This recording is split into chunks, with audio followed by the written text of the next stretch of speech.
What kind of prank is this? Huh? Nobody? You rang the bell? All right, little guy. What do you want?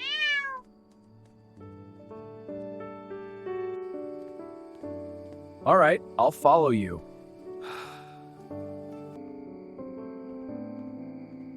What's inside?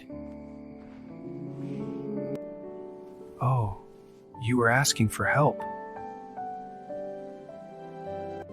Don't worry, I'll help.